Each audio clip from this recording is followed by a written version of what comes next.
Reads Spider-Man Crawl Space Edition. Please check us out at the spidermancrawlspace.com.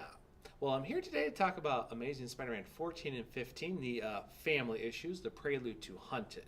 So let's get into the pros. First of all, I really kind of like this, even though this was a bit of a change of story to focus a little bit more on Spider-Man's Aunt May, as well as kind of taking the Senna Demon storyline out of Raid. It worked very well. It really got some of the strengths of Nick Spencer's run, which is he's really brought back the supporting cast.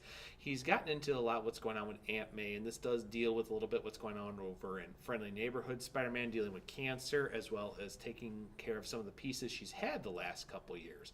And it actually deals with some nice pieces left over from the clone conspiracy with the Ned Leeds clone and some of the mystery that's been behind his return, because of course he didn't disintegrate, but also he was keeping tabs on Betty. And of course, as we know, there's been a subplot with her, and he actually leaves a couple of cryptic clues for Spider-Man about what's going on. But I think a lot of this really does is Nick Spencer really shows a lot of the actual history between Aunt May and actually Randy Robertson.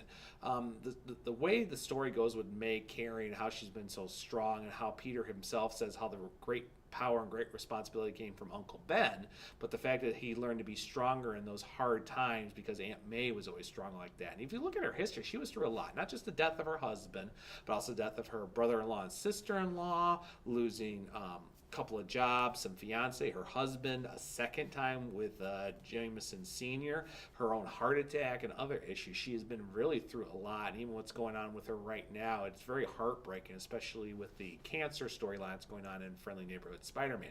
But I really like the end where she actually is going to reopen the Feast Center using some of the money left over from Jay and some of the gambling, but also getting Randy into this, because many people don't know Randy was a social worker. He has a degree in it. He was kind of lost, and that kind of just got lost forever. Howard Mackey really didn't touch much about it back when he was writing Spider-Man in the late 90s, when he brought Randy back in as Peter's roommate, that Randy was actually counseling. They kind of put a couple pieces during the slot years, but they didn't really focus on what Randy does for a living.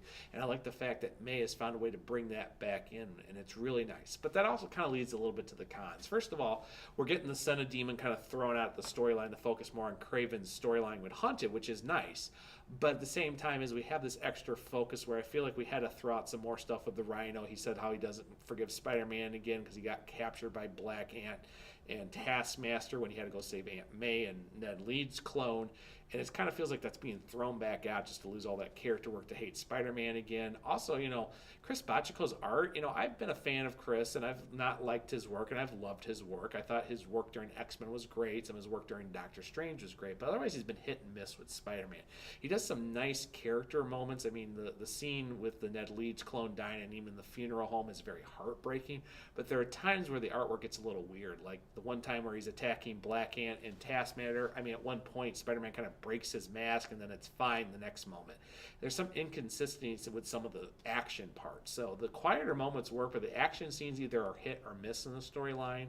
And like I said, we're getting more pieces with Craven, which I feel like, in a way, we kind of have these major, large prelude with the first 6 issues of Amazing Spider-Man since Nick Spencer took over. And then what ended up happening kind of got dropped. Now it's back, and now we're finally seeing all that smooth out of actually it's not been forgotten. That was what the point of Black Ant and Taskmaster was for the last couple of issues. But now we're kind of like finally getting to the meat and potatoes of the storyline. So it kind of hurts a little bit. So I'm actually going to give the storyline a B+. I do like it, and I think it's a great piece, and it's going to tie in with what's going on with Friendly Neighborhood Spider-Man. But there's some issues that keep it from being a really knockout of the park. But Nick Spencer, thank you so much for all the supporting cast members you've been doing in Spider-Man. They've been so missed.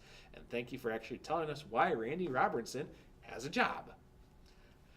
On that note, guys, I'm going to swing on out of here. Get it? I'll be back end of the month here to look over the Craven the Hunter one-shot before we start Hunted here. And I hope everyone has a fantastic time.